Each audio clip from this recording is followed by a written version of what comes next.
जैसा सूरह बकरा जे 31 रुकू जो तर्जुमो ॿुधंदासीं। बिस्मिल्लाहिर्रहमानिर्रहीम।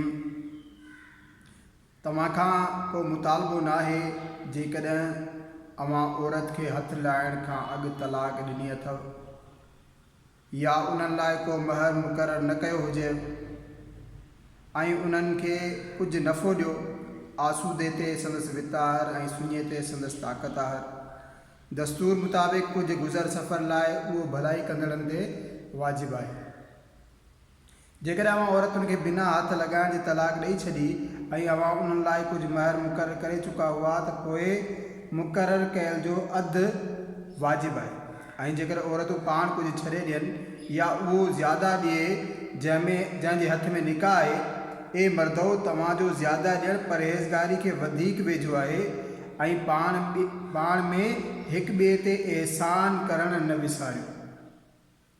बेशक अल्लाह अवांजा कम ॾिसी रहियो आहे। मिड़नी निमाज़ुनि जी ऐं विची निमाज़ जी निगहबानी करियो ऐं अल्लाह जे हुज़ूर में अदब सां बीहो।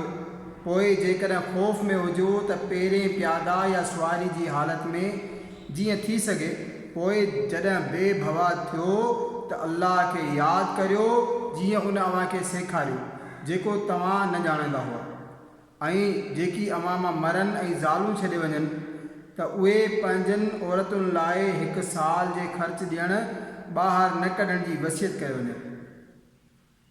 पोइ जेकॾहिं उहे पाण निकिरी वञनि, हू जेकी पंहिंजे लाइ शरीअ जे मुवाफ़िक़ कनि, तंहिं में अव्हां ते को ॾोह न आहे ऐं अल्लाह ग़ालिब हिकमत वारो आहे।